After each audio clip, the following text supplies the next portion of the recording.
Welcome to Career GPS Global Positioning Strategies, the place where you'll get insights that accelerate your job search and career growth. With Katrina Brittingham, get tips and advice from thought leaders from around the globe that will guide you to the next destination in your career. And now, your host, Katrina Brittingham.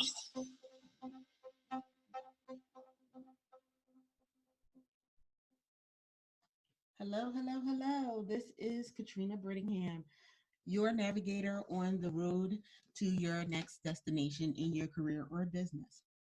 Today we have a lovely young man that I met at the uh, MBA fair that I did talk about earlier in the year. And so we have him today. He is talking about the need for authentic leadership. I love that. And so basically, it is that we need authentic leaders in this world who are self aware and committed to serving from a place of purpose. Authentic leadership is about letting go of who you thought you were in order to serve a mission larger than yourself. And with that being said, I am going to introduce our guest expert today. LeVar has dedicated the last 10 years of his life to transformational leadership and self development. He is the founder of Empower for Greatness, a program that helps students, aspiring leaders, and entrepreneurs overcome fear, cultivate resilience, and develop habits of success for their personal breakthrough. LeVar is a TEDx speaker, Toastmaster, and returned Peace Corps volunteer who served in Rwanda and East Africa. In addition, LeVar is the co-founder of the Leaders of the Free World, a national program which provides international exposure to young men of color while expanding each participant's leadership capacity. LeVar's work has been recognized internationally. Born in the Brownsburg section of the Bronx, New York, LeVar's desire to help individuals discover their purpose and cultivate authentic leadership to transform communities. And we are going to bring LeVar on now. Hello, LeVar. How are you? I'm doing well, Katrina. Thank you again for having me. Oh, thank you for coming on. I let the audience know that we connected at the MBA fair and really did. This young man is awesome. He has done some great things. So I want to dig into the topic, but I just want you to give the audience a little bit more about you and your work. Yes, so as you mentioned, I'm from Brooklyn, New York, not the Bronx. Just have to represent Brooklyn a little bit. I'm sorry. No problem, no problem. But yes, originally from Brooklyn, New York, born to Guyanese parents. I'm Guyanese American, and my journey really started at the community college level, where I had the opportunity to learn about leadership, to be introduced to public speaking, and really see how my story unfold. Graduated from high school, I didn't get into college because of my SAT scores. So you can understand how frustrating and how distraught I was as an 18-year-old not being able to get into college and Mm-hmm. having to pivot to community college as a way of just continuing my path. And at that point, I realized that, hey, I can use this experience to help inspire others who may have landed in the same situation that I have. And I've had the opportunity to study in Salzburg, Austria as a global citizenship fellow, and really had my eyes open to like the global world and being able to study leadership and globalization and international development and how that then informs policies around the world. So having those experiences at that level as a student in Brooklyn really empowered me to want to give back in a meaningful way and help create opportunities for others who look like me, young Black men, minorities that could change the world if they had access to the right resources and mentorship. That's awesome. I started out as a traditional student, and found myself on academic probation. Oh, wow. So I had to come a roundabout way and pivot.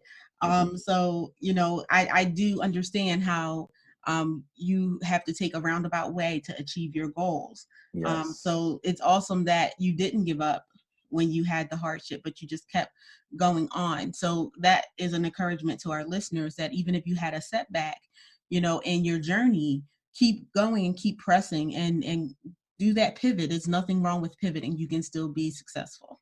definitely. So I'm going to dive into the first question, which is, what does authentic leadership mean to you? Yes, authentic leadership is really serving from a place of values, and purpose and passion. So it's really understanding who you are. I think in a world today where everyone is so distracted with just being busy for busyness sake, um, we never really have the opportunity to just step back and say, who am I and how am I showing up? When I served, and so from 2014 to 2016, I had the opportunity to serve in the Peace Corps in Rwanda as a community health volunteer. And coming from Brooklyn, New York, and living in a rural village in a mountainous area in Rwanda, East Africa, was like a major culture shock. But I had a lot of time to just reflect and to isolate myself from distractions, from technology, from all of the things that prevented me from thinking, like asking myself those hard questions. Who am I? What am I passionate about? Who do I want to become? um, what moves me, what are my strengths, what are my weaknesses, and really doing that deep internal dive. It it allowed me to discover my gifts, and it allowed me to see how I was able to impact others through those gifts and embracing that. um, so even looking at my insecurities, looking at my flaws and things that I thought wasn't good enough, and being able to affirm those areas helped me to begin to embrace that authentic core. And when you lead from that place of authenticity, like, it allows you to not only navigate in your skin and and be more unapologetic, but it allows others to see that, wow, I can be myself too. And I think it's powerful. I had the opportunity to work with students in Rwanda and just sharing my story, sharing my truth, sharing my mistakes, and allowing them to see that their mistakes didn't define them, and that they can learn from them, and that they can be themselves and not have to fake who they are or put on a mask to cover up aspects of their life, really allowed me to define authentic leadership and to empower others through that framework. Awesome. Awesome. When I looked at authentic leadership, I looked at it as being a leader where you are. Because not everyone is the CEO of a company or co-founder of a company, but you can be a leader without having a manager title or a leadership title, and you can be authentic to that. Definitely. By like leading by example, being the person that people can go to when they have questions, and things like that. Being someone who's an inspiration to someone, someone who, like yourself and myself, has had to pivot, but we still did what we needed to do, and we can be that champion for someone else to let them know that they can be what they want to be still. Yes. So, as far as authentic leadership, why is that important? Yes, it's important because we see the need for leadership in today's society. We we have a lot of examples of what happens when an individual doesn't know who they are, how destructive that can be, when they don't believe in themselves, when they don't understand the power of their voice, what they speak into their lives, and what they speak into the lives of others. And it's important because it it has a domino effect where you not only are transforming people with yourself, but you're also transforming those within your environment. So it's like, how are you showing up, when it comes to your family members, people in your closest circles, I think sometimes when we think about leadership, it's always like this like romanticized term that's like, okay, we're going into the world and we're changing lives. But what happened to those within our immediate circle? And sometimes, changing our families can be difficult, people that might be courting or in a relationship with, or close friends that we associate with. Those can be the hardest individuals to influence. So when we show up authentically, we allow others to then embrace their own journey up to authenticity, um, and guiding them through that process. And by being that example, we allow others to not only learn from us, but to embrace their own journey as well. Right. That's so true. And what you said about that the people closest to you, your family, your friends, can be the hardest to influence. Sometimes even when they see the change in you, sometimes that can be hard to for them to get used to. But if you keep showing up and you keep being authentic, then they will be able to see you for who you are and embrace the person that you are evolving to. So I do like that, and the fact that it'll help them too, because they can say, well, if LeVar did it, then I can do it too. Mm-hmm. So I definitely think that that's true, and also in your community. When you have evolved to certain things and places, your environment, your community, sometimes the people in your community can have a hard time um, seeing you as the new person. Because I I get that all the time. It's like, oh, I remember when you were a baby. I remember you growing up. And so sometimes people have you in this box where they think, okay, you're still little Katrina, you're still little LeVar. Yes. So sometimes it is a little harder to do that. I am a spiritual person. This is a Christian radio show, but basically, even Jesus had that problem. They was like, oh, that's just the boy from Galilee. Yeah. From Jerusalem, Mm-hmm. so when you're making those impacts and those strives, you have to be patient, number one, with the people around you, because they're not may not always embrace the change right away. It takes a while, and sometimes they have to see you do something like extraordinary for them to accept the person that you have become. Yeah, that's so true. And I had to learn that, like, when God gives you a vision, it's not up to everyone else to really understand it. When it comes to leadership, when it comes to pursuing things in your own life, sometimes we want validation from others in a way that's like, wow, I need you to validate this vision for me to go after. But sometimes God is like, I gave you the validation you need to go after it. You don't need external validation. So, and that, it took me a long time to get to that place, but really, really just trusting that spiritual guide and allowing God to lead me through that leadership process as well. Exactly. And I just want you to tell people a little bit more about what you do, because you are the co-founder of a nonprofit Yes. that influences young men in the community. Can you give us a little more information on that? Yeah, so the organization is called Leaders of the Free World, and we were established in 2014. And the premise for the organization is really to help young Black males really discover their leadership capacity and really understand how they can become a part of the solution within their communities. And we do that through the framework of international development or exposure. So for 2 weeks within our 1 year program, we take students to Ghana, West Africa.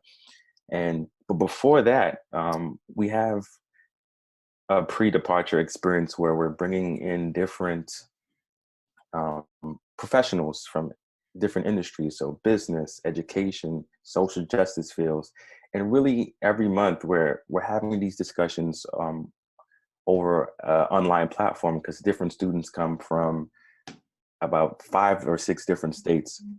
So we have this online platform, and we're having these really intimate conversations about, like, social justice, looking at racism, looking at leadership goals, and how they all fit into influencing who we are and how we view ourselves. And after that, we then begin to introduce some more global concepts and global terms as they get closer to the international experience. And what the 2-week experience in Ghana does is really shock their framework. Many of our students have never left their cities. So students came from Chicago, New York, Massachusetts, never left their cities, never owned passports before. So you can imagine how shocking it is for them to go through this process.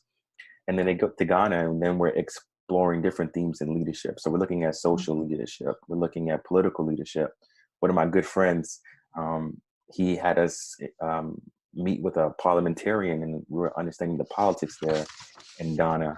And then we also go to the Cape Coast Castle, where we learn about the slave trade that took place there. And it's a really heavy experience.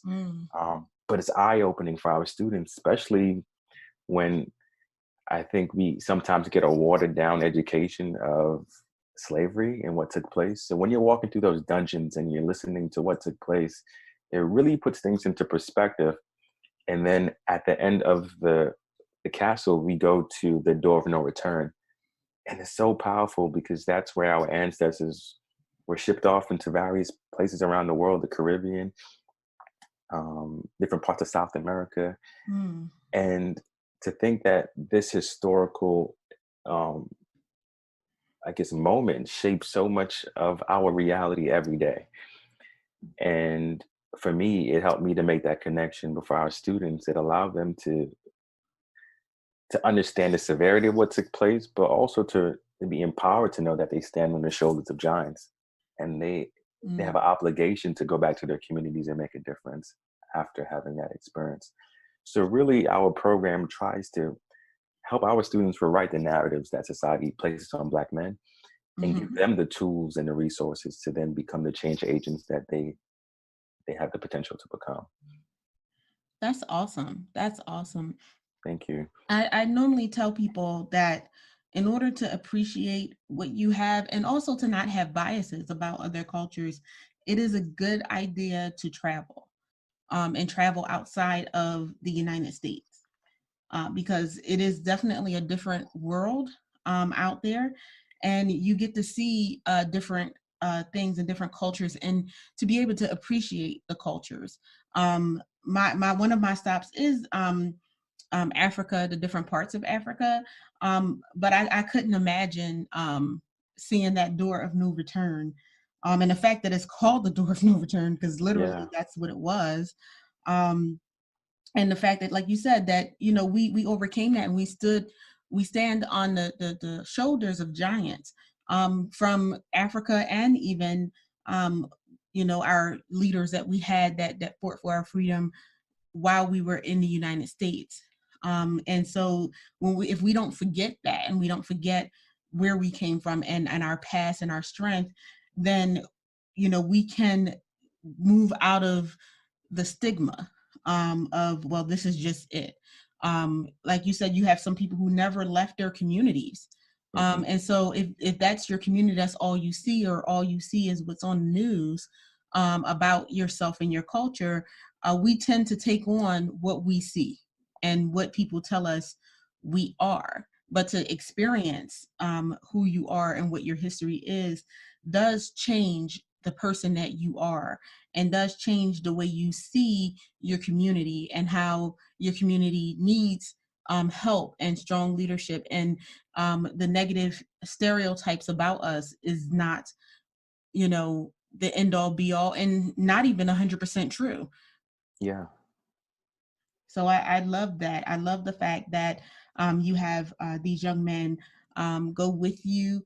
Is this a yearly trip?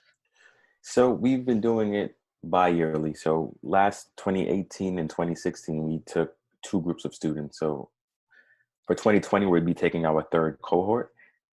We work with college students, from age 18 to 27, but we have a focus on community college students, because as a community college alum, recognize that study abroad experiences are very limited at that level. And we looked at the data and the statistics, and the percentage of students that are dropping out is really high.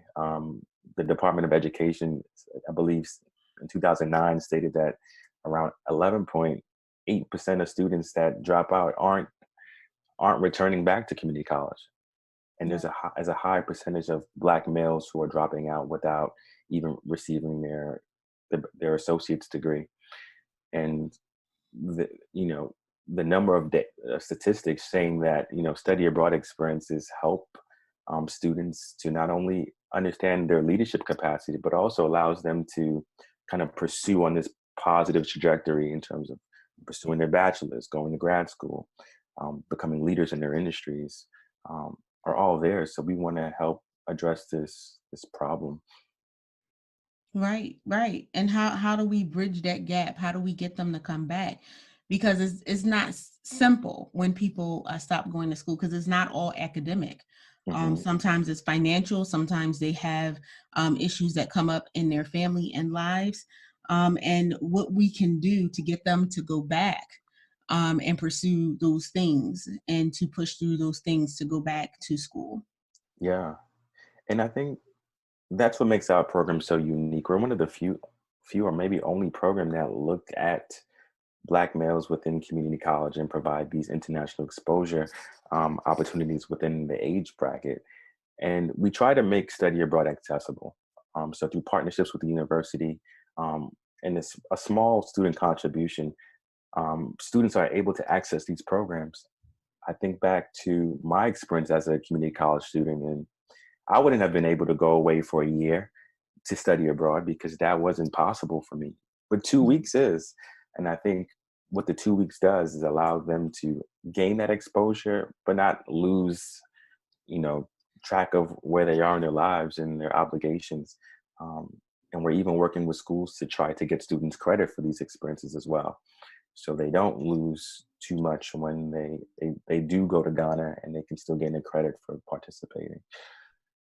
That's awesome.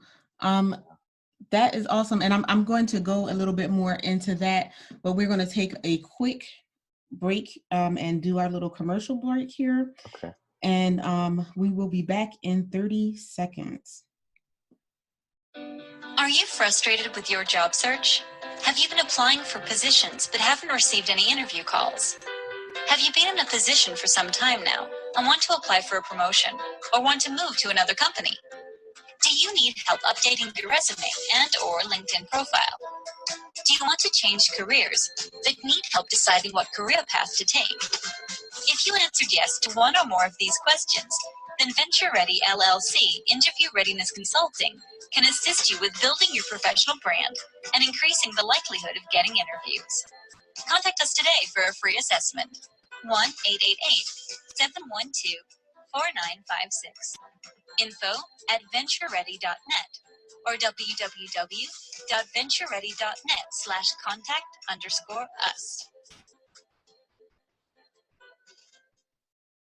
All right. We are back with LeVar Thomas. That is our sponsor, Venture Ready LLC. So if you need help getting back on track with your career, getting back into school, Venture Ready can help you.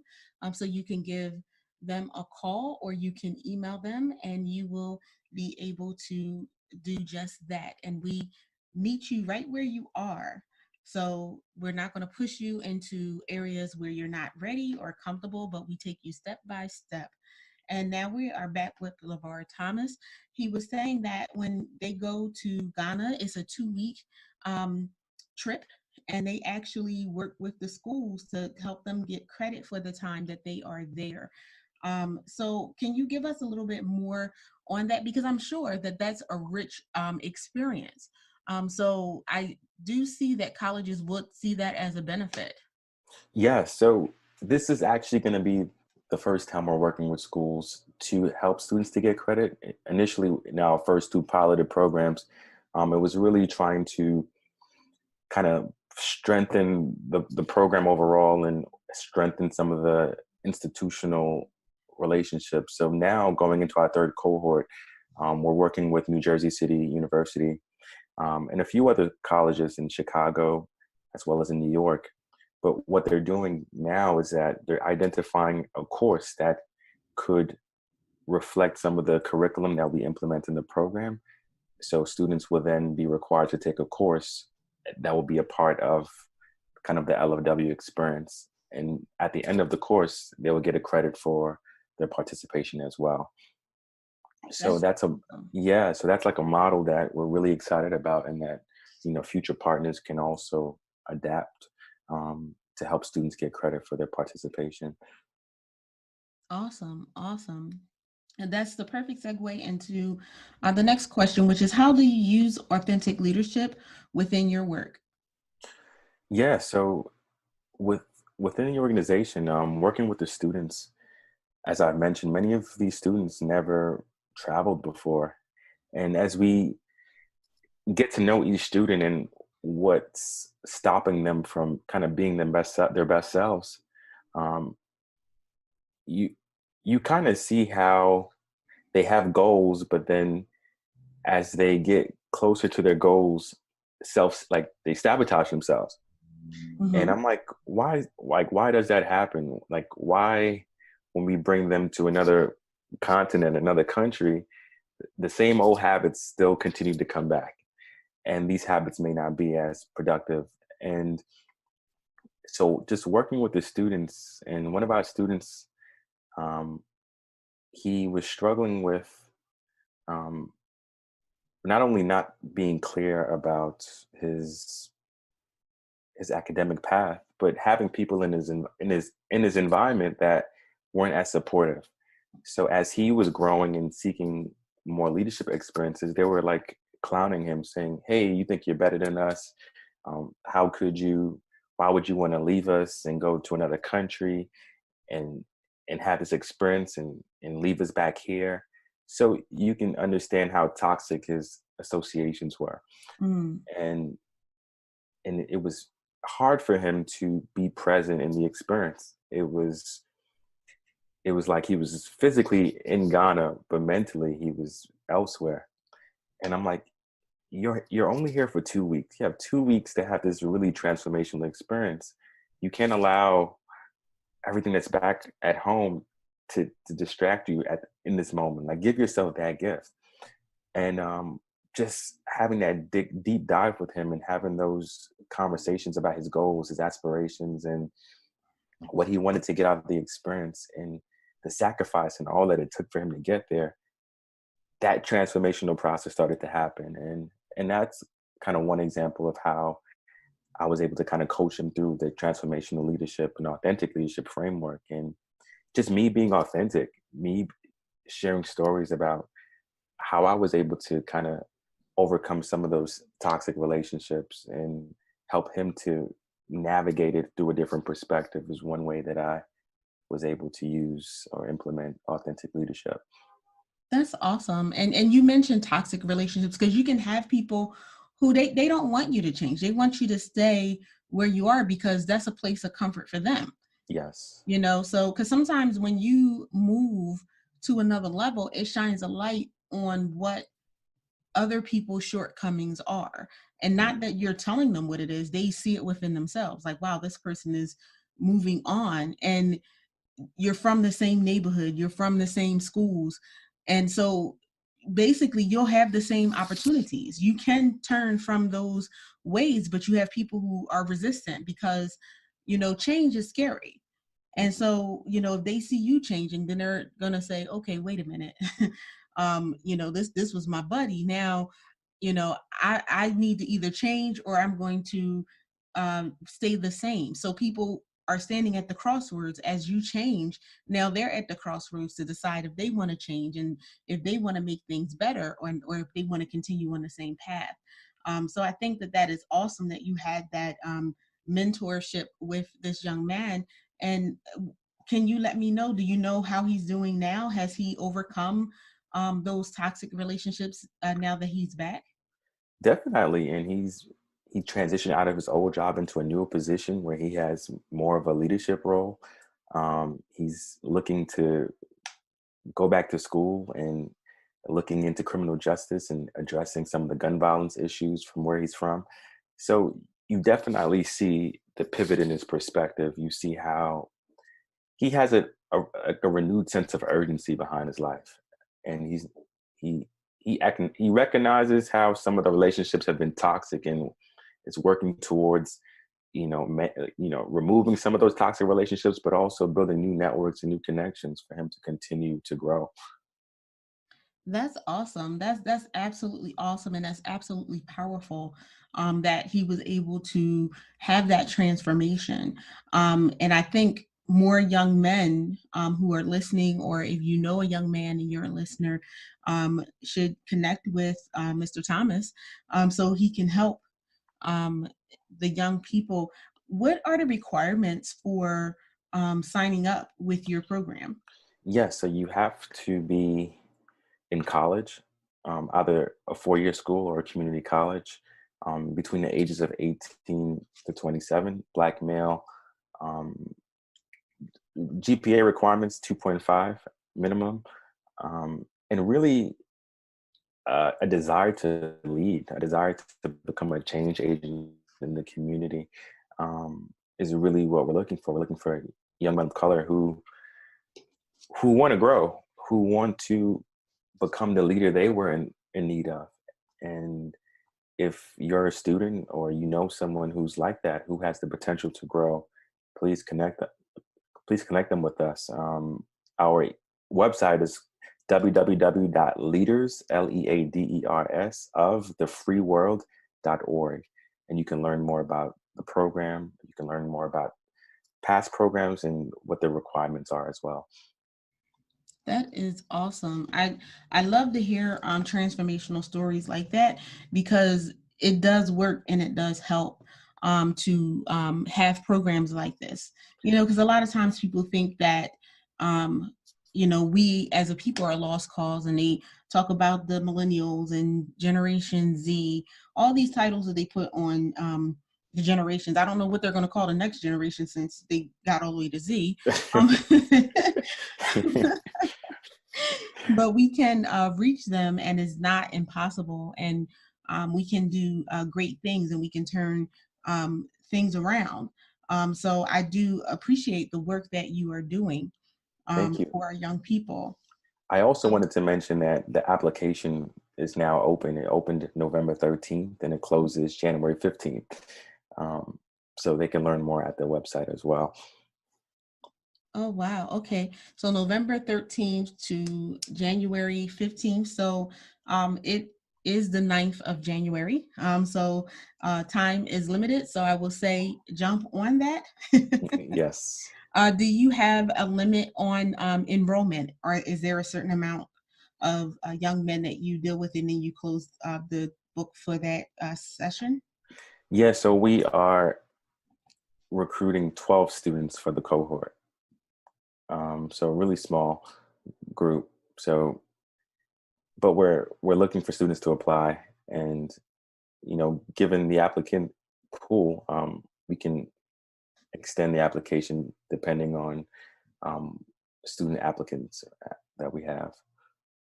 Okay, so that's awesome. So we know that it's 12 students with the possibility of squeezing one or two more in um, into this. But it's just like with everything. There's a time limit, and there's a cap on the number. So you want to get on that, and you want to make sure that you make the cut, or maybe you possibly will be on a wait list for the next session. But it is something to aspire to. So my next question to you, LeVar, is because you've done these great things. Did you have someone, a mentor that inspired you? Definitely. I've had several mentors over the course of my short life. um, I I I think mentorship is probably the key thing that has allowed me to be so successful.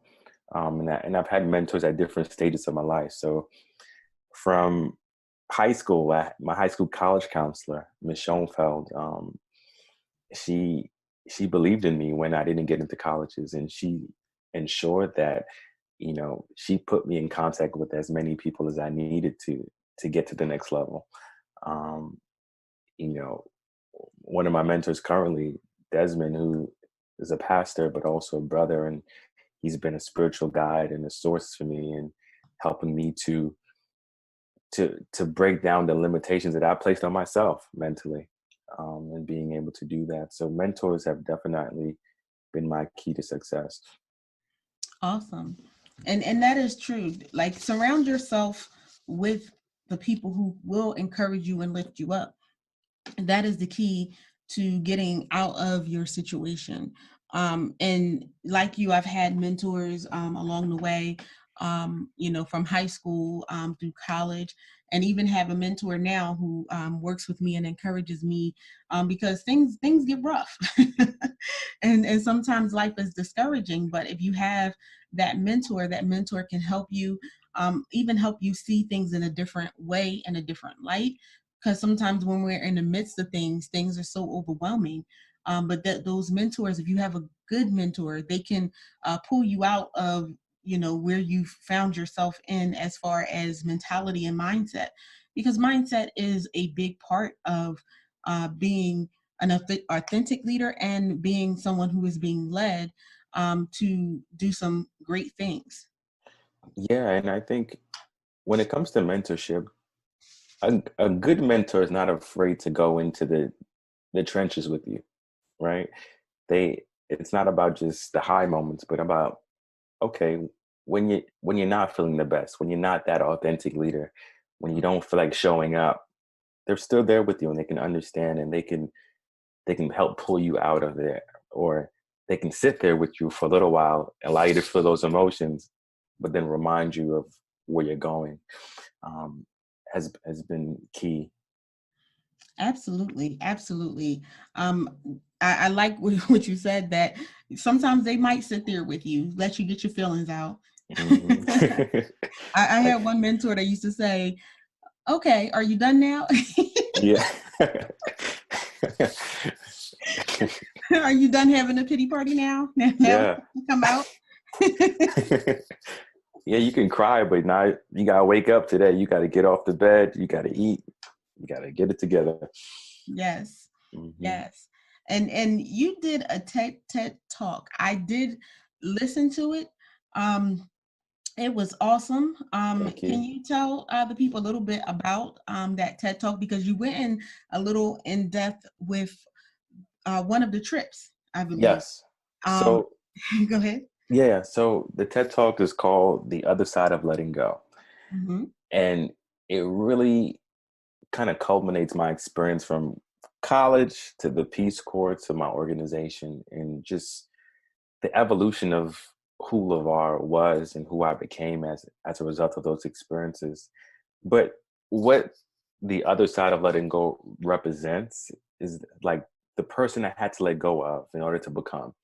Mm, The ideas about myself, who I thought I was, what I thought was possible, what I needed, that this sense of validation that I was in search of, um, to be able to go after my goals and aspirations. I had to let go of all of those things, and it was powerful. At points, it felt like I was being broken, um, mm, who I thought I was, and just when we go through experiences, we carry those experiences, and we use that to build our self concept. mm-hmm, But what if those experiences don't necessarily add up to who we really are? So it's like we're walking around with these inflated self concepts, but they're still very self limiting. And it took me to go to Rwanda to let go of that, to realize that this is not all that I am. I'm more than this. I'm more than just what the world thinks who LeVar is, and being able to get to that place and creating from that place, um, was powerful. that's awesome. And to me, that's authentic leadership, to let somebody know that you had to go through a metamorphosis as such. When you were talking, I was thinking about the potter's wheel, and Mm, how you're one type of vessel yeah. at different points in your life. And sometimes that vessel has to be broken down to create the new vessel, a stronger vessel, based on your experiences, based on the person that you're transforming into. Because we're constantly growing, we're constantly being shaped and molded into the people we are to become. You know, the LeVar Thomas of today is not going to be the same LeVar Thomas tomorrow or next week or even next year. Yeah. So that's an awesome thing. I know from the TED Talk, what got me is when you got there, everything wasn't smooth sailing. No. You know, some things went wrong during the process, but you kept pushing. You kept working to have things to get the things that you needed for yourself and for the students. And so that's what an authentic leader is. That when things go awry, you have to keep on pressing. You have to keep on pushing. You have to keep on moving so you can get to your ultimate goal. And I think that that's a leader, an authentic leader, to show our young people, because sometimes when things go wrong, people just give up. Mm-hmm. And so the key is to not give up, to keep on pressing, to still see the light at the end of the tunnel, even when sometimes you don't even see the light. Yeah. And that's where faith comes in. Like, what do you do when you've set your mind on accomplishing something and you worked so hard and you put all your resources in it and it still fails? Like, what do you do?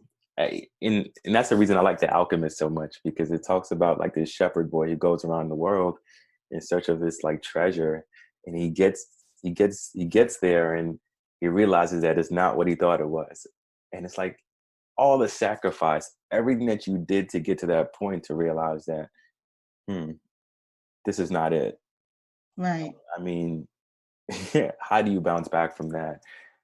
And it really allows you to reflect and think about who you are, what you bring, your value, your worth, and being able to separate that from the things that you actually do. I had to learn how to separate who I was from what I did. Right. And right. not seeing myself as a failure, but seeing this as a learning experience for me to then refocus and to make an impact. Yes, that's awesome. I do say that. I was like, I don't have any failures. I have experiences. Yeah. and those experiences help you to be the person that you are, because there's a learning experience in everything. You can evaluate and say, okay, why did this fail? Just certain things in my life and pivots that I had to make, because like you said, sometimes you put your all into everything. You put your money, you put your resources, and then you discover that what you were reaching for wasn't it. And so how do you bounce back from, and I'm asking you that question, how do you bounce back from when you put your all in something and then you find out that this wasn't it? Yeah, at first you don't bounce back. Sometimes you just got to fall and cry and feel how you feel and be upset and allow yourself the time to feel how you feel. I think as humans, we have to be okay with experiencing these emotions. But then there comes a point in time where you got to get back to the drawing table. And I realized that when I actually became still, I started to see other needs I was able to meet. So I'm like, wow, even though my library project in Rwanda didn't happen, I'm like, whoa, here are these group of mothers that have this issue with like malnutrition, and I can do something about it. Like, yeah, the library project wasn't what I thought it would be, but here's this other area that I can have an impact. I can work with the resources that I have to make a difference.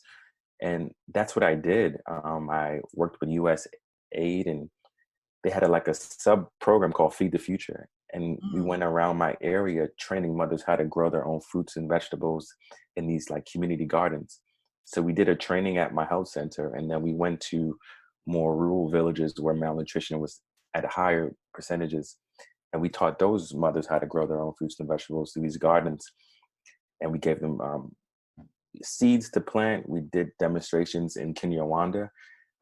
We did cooking demonstrations, how they can prepare healthier meals and how they can become a part of a cooperative, and they can like create income generating projects for their communities. So really like this empowering movement that gave these mothers the tools to not only change the situation, but to then empower others. Um, and if it wasn't for, my project not working out, I probably would have missed this other area of impact, because I was so distracted and so focused on, okay, this project will be successful. I will have a name for myself or my community. And it was like me, me, me, me, me. Mm-hmm. So it took me to fail. So to realize that it was never about me, but more so about the purpose that God placed me there for. Yes. And that's a big thing. You said two things that stuck out to me. That number one, when you go into that quiet place, you can get direction, even in the midst of something that seems like it's not working out. God will pivot you and say, okay, yeah, you think you came here, you think you did this for this purpose, but let me draw your attention this way. Mm-hmm. Yeah. And so you have to be open to that, open to the possibilities, open to going in a direction that you were not expecting to go. Yeah. So that was the first thing. And the second thing is the fact that you were thinking about yourself. You were thinking about yourself. You were like, oh, I can make a name for myself. And I know a lot of our listeners can relate to that. I definitely can relate to that. Where, I had in my mind how I thought things were going to be. And, oh, this is going to make me a household name. And that doesn't work out. And then you're in your quiet place and God is saying, well, actually, this is the direction that I really wanted you to go in. You learned the things and you found yourself in a place, be it a physical place, a mental place, a spiritual place. And he's saying, okay, now I have your attention and now I can direct you to where you can be the most use. Yeah. And it's so hard. It's so hard because when God stops you in your tracks, it's not always pleasant, right?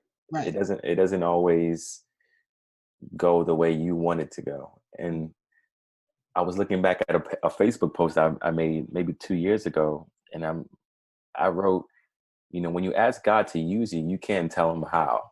Yes. Right? So it's like sometimes for him to use you, he has to help you to unlearn certain things, ideas that make you unusable, and break you down into a place where then he can use you in that weak state where you're devoid of self, and he can fill you with his spirit. And when that happens, I mean, it's so powerful. It truly is. It truly, truly is. And it's funny because, just in all transparency, I'm going through one of those metamorphoses now. And I can't say that I'm not crying about it. I'm not like, why? Yeah. um, but he does show you the way that he wants you to go. And it is you humbling yourself to the will of God and saying, okay, I'm going to go the way that you want me to go.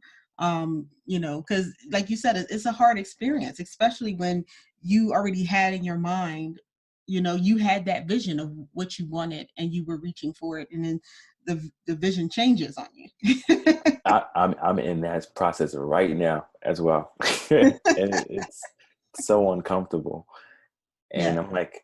I'm like, God, you didn't bring me this far to just leave me like this, right? Like, you're not just gonna leave me here in like confusion, right? And I have to think back to my past experiences. I'm like, okay, he's working out his plan. I just need to fall in line and not have my way, Yes. That is awesome. We are at the top of the hour already. So I am going to give some information about Mr. Thomas. You can reach out to him on LinkedIn.com. LeVar Thomas is his handle. And Facebook is LeVar Thomas Public. And Instagram is at Empower for Greatness. And do you have any other ways that people can reach you? Do you have anything that you have on the horizon, any books or any trainings? Yeah. So I can also be reached at my personal email, www.lavardthomas.com. Currently in the process of working on my book, so be on the lookout for that. It's going to be inspiring. Really go deeper into the experience that I mentioned in the TED Talk about the other side of letting go, and really helping other people to learn how they can let go of things that they may have been carrying for a long time, and how that may have been blocking them for their own personal breakthrough. So I'm currently in the process of doing that. Right now, no trainings on the horizon at the moment, but I will definitely keep my handles updated with information about speaking opportunities where I'll be. Awesome. That is so awesome. I thank you so much for coming on Thank the you. program. This was all that I expected it to be, plus some. You encourage me, chastise me a little bit for my little my little moodiness at having to pivot at this point in my journey yet again. But I know that it is for my good, and I know it's for the good of everyone who will come in contact with me by the way that God is moving. So I do thank you so much for coming to the show. Definitely stay in contact, especially about that book. We can have you back on to Yes. talk about your book and also what you're doing. I definitely want to stay abreast of that and keep our audience abreast, because you're doing some great things in the community. And I want to thank you for having me on your show as well. I think the work that you're doing with Venture Ready is incredible. I think it's going to inspire people all over the world. And if I can help be a part of that process to get you, all around the world in places that I've been to, to help inspire them that they can navigate their careers, please let me know. But Oh, thank that's you. awesome. Thank you so much. Yeah. And we are going to go to our closer. Thank you for tuning in to Career GPS. Join us next Wednesday for more insights from career experts and thought leaders from around the globe who will help you reach the next destination in your career. To be a guest on the show, contact us at info@ventureready.net. Call us 888-712-4956.